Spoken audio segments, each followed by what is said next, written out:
Welcome to You Son of a Witch. This week you guys brought us two wild flash fiction stories. Yeah, brimming with mythical creatures and characters kind of wrestling with these extraordinary circumstances. Right, Yep. it's pretty wild stuff. So we are about to conduct a wizarding probe into Cursed Courage and The Alchemist of Wall Street. Okay. And you shared these tales with us, hoping to find some insights into themes of self-acceptance, that unexpected intersection of magic and the mundane, and maybe a little bit of thrilling escapism. Yeah. So let's unravel these narratives together, huh? Absolutely. And you know what's fascinating right off the bat is how these imaginative flash fiction stories that you've chosen, while they are like totally steeped in fantasy, they actually touch on like these fundamental human experiences and questions, you know? Okay. It makes you wonder why these particular scenarios, like out of all the things you could have chosen, why did these capture your attention? Right. I don't know. It's a good question. Mm. Maybe we'll find out by the end of the show. All right, let's dive right into the first flash fiction story, Cursed Courage. Okay. So this wizarding probe takes us to a world where a teenager named Talon is afflicted by this daytime curse that transforms him into a monster. Oh, But then he gets to be human at night. interesting. Yeah, I thought you were going to like this one. I think you were probably intrigued by this classic fantasy trope of a curse, but with a really cool twist, right? Mm-hmm. Like, the protagonist must learn to live with and potentially overcome his monstrous side. So the monster is inside him? Yeah, kinda, Mm-hmm. but it's also outside him during the day, Okay. you know? Yeah, I get it. It's a curse. Right. What's immediately striking to me about Cursed Courage, and maybe this is the same for you, is that the transformation trigger is kind of reversed. Oh, okay. How so? You know, we usually see the darkness kind of unleash the beast, Mm-hmm. but here it's the daylight. Oh. So this simple inversion, for you as the listener, likely highlights a different kind of vulnerability and challenge for Talon. Right. Because during the day, when he's out and about... He's exposed. He's the monster. People are afraid of him. Oh, okay. And then at night, he gets to be... But then that's only a temporary break, right? Like, it's not a permanent thing. Right. Yeah, I thought that was really interesting. Very cool. So the flash fiction story, it details Talon's, like, desperate search for a cure. And he's being guided by these whispers of a witch in the deep woods. Yeah. We see his resourcefulness in gathering these crazy ingredients for the potion. And they're bizarre. Like, there's troll snot, basilisk tears, and a songbird's first breath under a full moon. Wow. I know, right? That's out there. That's pretty intense. The narrative really emphasizes the unpleasant, maybe indefinitely dangerous nature of this quest he's on. I mean, come on. Troll snot. Troll snot. You got to appreciate his commitment. Maybe it's just pure desperation driving him, but he wants to find this cure. That's quite a cocktail. Totally. Yeah. I mean, the specificity of those ingredients in Cursed Courage is very telling, wouldn't you say? They aren't just like random gross things. They really evoke that classic folklore, like troll snot makes you think of something base, something primal. Yeah. And basilisk tears, they hint at like a deadly power, but maybe even sorrow. I don't know. It's interesting to think about. And then the songbird's first breath, under a full moon, no less. That kind of symbolizes fragility, new beginnings. It's a very hopeful image, isn't it? It is. It's an interesting juxtaposition to all the other gross stuff. And it's like these details really paint this vivid picture of just how complex and how painful the process of breaking this curse might be. For you, I mean. As you're reading this, you're really feeling for Talon. You're going on this journey with him. That's totally true. But here's where I think it gets really interesting, and maybe you'll agree. The turning point in the story comes when the witch tells him that he has to take the potion during the transformation. So he's forcing his human and monstrous selves to actually negotiate with each other. Oh, wow. I know, right? So it's not just a potion. There's more to it. It's not just about getting rid of the monster. Yeah. There has to be some kind of internal thing that happens. So he's got to make friends with the monster, maybe? Yeah. It seems like it's about reconciliation. What do you think about that? I think it's powerful. It's a very powerful image. And I think the witch's condition in the story, it raises the stakes considerably for Talon and maybe even for you as you're listening and relating to his journey. Because it suggests that overcoming this curse isn't just like an external fix, right? It's not like you just take a potion and poof, you're done. It's about an internal shift. It's about confronting and maybe understanding his two identities. And this really resonates with the very real experience we all have of integrating different aspects of ourselves, right? Even those parts of us that we find unpleasant, the parts that we might consider monstrous. That's so true. That's so true. It's deep. It's deep stuff. It's deep. It's a flash fiction story, and we're already like, whoa. I know. All right. So the story ends on a cliffhanger, which is very frustrating. Oh, no. But it's good. It leaves us wanting more. Talon is going through this painful transformation after taking the potion. Okay. And then he has this mysterious encounter with the silver-furred wolf. Yeah. And so the TV tropes, that we were talking about before that maybe resonated with you, are cursed with awesome, hinting at potential benefits of the beast form. Yeah. Okay. The Worf effect, highlighting how dangerous the curse is. Gross up, close up, that's obviously for the potion ingredients. Yeah, got it. Transformation sequence, emphasizing the horror and survival aspects. Internal reformist, suggesting that Talon is working with the curse.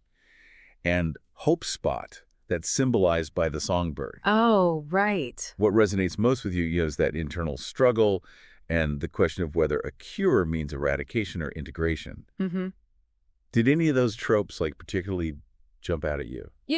For me, the internal reformist trope is the one that I'm really fascinated by. Yeah. Especially as it plays out in Cursed Courage. Yeah. Because it moves beyond that typical cursed narrative where, the whole goal is just to break free of the curse. Like, right. I'm cursed, I need to get rid of it. But in this story, it's different. He's actively engaging with the monstrous side of himself. Like, it's a learning process. Right. And Talon might actually discover strengths or insights that are unique to that form. Right. Maybe the monster isn't all bad. Exactly. Yeah. There might be something there. It's not just black and white. And that final encounter with this silver-furred wolf, it really makes you wonder if this isn't about finding an ally within himself. Yeah. Like, it's not about defeating an enemy. He's got to team up with this thing, Totally. It's really fascinating. I love it. All right, so let's shift gears completely now. Okay. Our second flash fiction story takes us to, a totally different realm.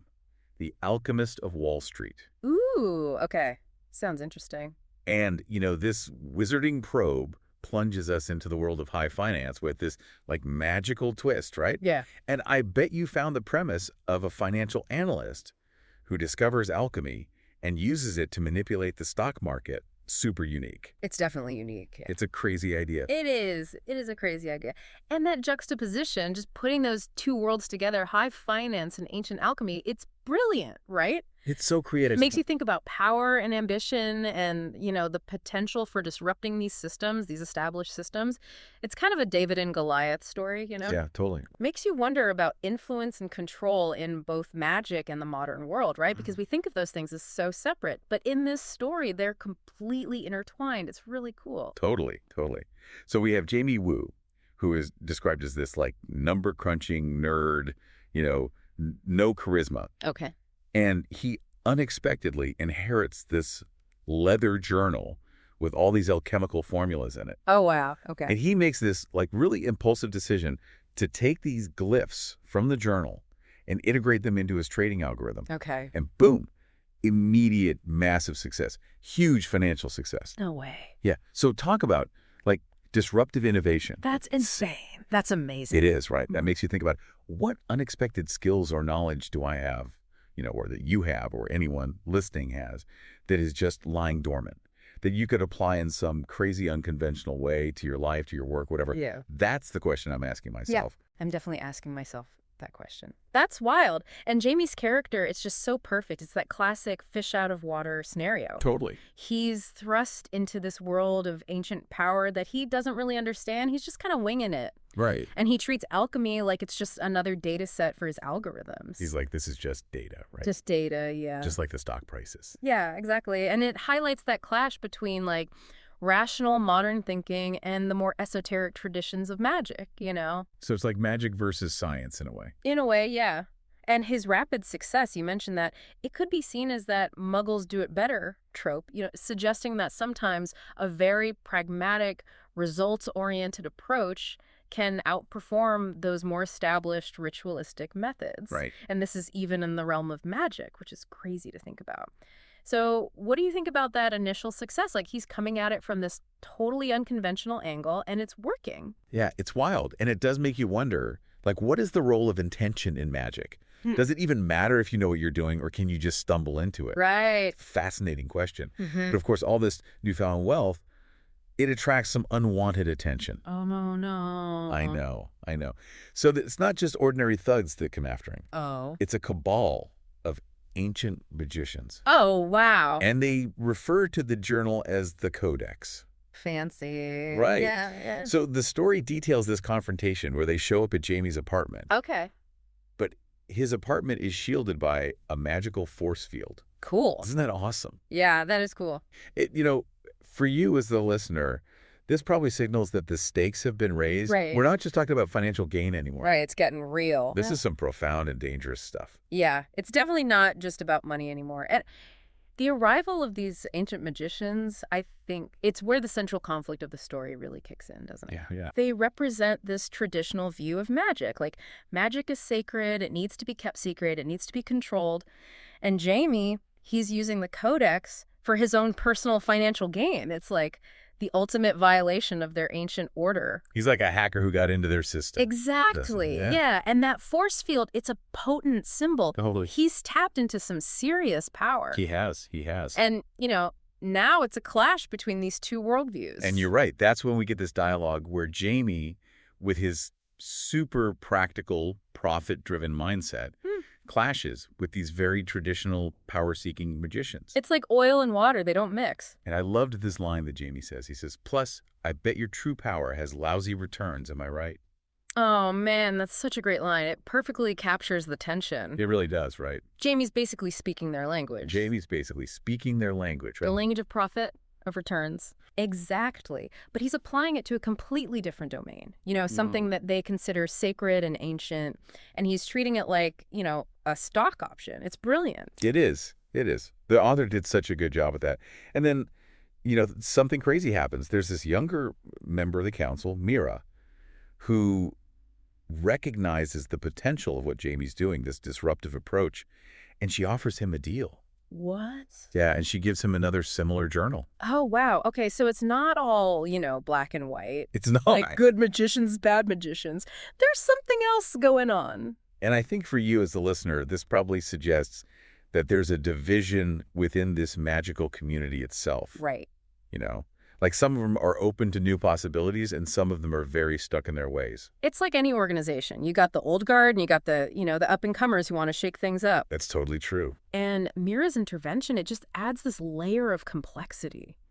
Because it's not just a straightforward conflict anymore. She sees the potential in Jamie's methods. And she's like, clinging to the old ways, that might be our weakness. Maybe we need to evolve. Yeah. Yeah. And she offers him another journal. I know, it's crazy. Which means there's a whole world of magic out there. He's just scratching the surface. Yeah. And it's a big turning point for him and for you following along. For all of us. And then, we have that element of intrigue. Like, what are Mira's real intentions? We don't really know. She's a bit of a mystery, which I love. It's a great twist.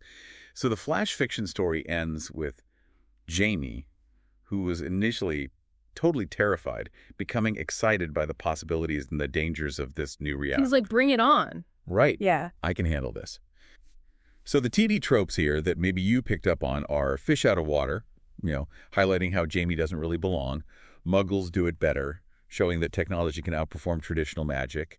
The Worf effect, showcasing that the magical threat is growing. And then we've got arrogant kung fu guy, which I thought was hilarious. Yeah, that one's great. Depicting the council's underestimation of Jamie. He's like this little nerd. Yeah. And they're like, oh, we'll take care of him. Right. And he's like, oh, no, you won't. Surprise. We also have the cavalry, with Mira coming in and offering him an alternative path. And then Power Born to Madness, suggesting that his desperation to succeed fueled his initial discovery. Right. So, we suspect that this story appeals to your interest in seeing how these totally different worlds collide in surprising and thrilling ways. What do you think? What struck you most about that transformation Jamie goes through from fear to excitement? I think it's really telling, that shift from terror to excitement. It suggests that maybe there was some kind of latent ambition in him. Maybe he was bored with his life. Like, he was just crunching numbers. He wasn't really living. And then this encounter with magic, it kind of wakes him up, It was sleepwalking. Yeah, exactly. He was sleepwalking through life. And then this is like a jolt to the system. And the power born of madness trope really hits home for me. Because he was desperate maybe or just curious, and he did this reckless thing, and it unleashed this whole crazy chain of events. And it makes you wonder how often breakthroughs in any field come from Mhm. people who are willing to think outside the box. Right, to break the rules. Yes, That's break how- the rules, even if it seems crazy at the time. Like, they might seem mad, but maybe they're onto something. Maybe that's what genius is. It's just madness that works. Yeah. So, let's wrap this up. What are some of the key takeaways for you from this wizarding probe into Cursed Courage and the Alchemist of Wall Street? In Cursed Courage, we see this really compelling exploration of inner conflict. You know, like how do we find strength and self-acceptance even in really difficult, monstrous circumstances? Right. Talon's journey makes us question those ideas of curses and cures. For sure. Like, is it just about getting rid of the bad stuff? Or is it about finding a way to live with the parts of ourselves that we don't like, Right, to coexist. to coexist? And the story leaves us wondering, like, what's going to happen with him and that wolf? Are they going to team up?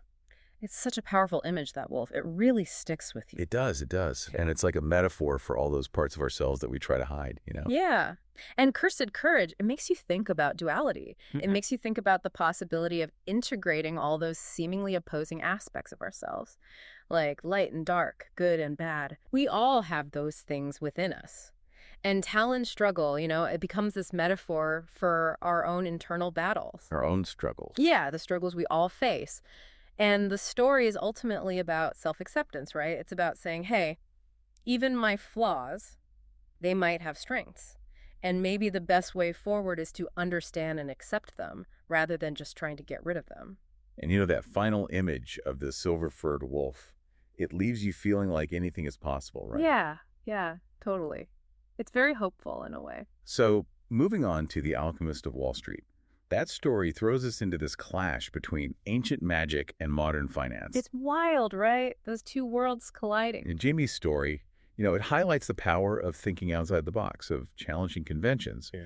And it shows us that even these huge established systems like the stock market, they can be disrupted by the most unexpected forces. Exactly. You can't predict where innovation is going to come from. And sometimes it comes from the most unlikely places. And then you have Mira, and her intervention suggests that maybe there's potential for collaboration between these two worlds. Right. Or maybe it's just going to be more conflict. Right. We don't know yet. The story leaves us hanging. It does. It does, which is great. It keeps you thinking. And The Alchemist of Wall Street, it's all about tradition versus innovation. Like, how do we balance those things? And how do we deal with these disruptions to power structures when they happen? It's like the story is asking us, are we going to be the old guard who clings to the past? Yeah. Or are we going to embrace the future, even if it's a little chaotic? Totally. And Jamie, he's a reminder that ingenuity and a willingness to take risks, to challenge the status quo, they can lead to amazing things, even if it's a little dangerous. A little dangerous. Right. Well, I think that about sums it up. So these flash fiction stories,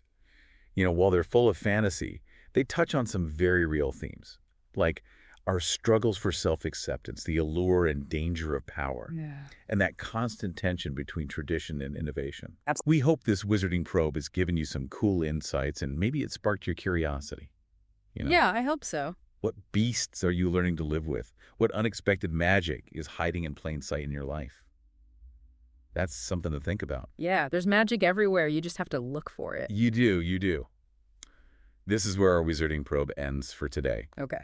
Join us next time on You Son of a Witch for another journey into the world of flash fiction. Remember to rate and follow the show, You Son of a Witch, for more crazy tales. See you next time.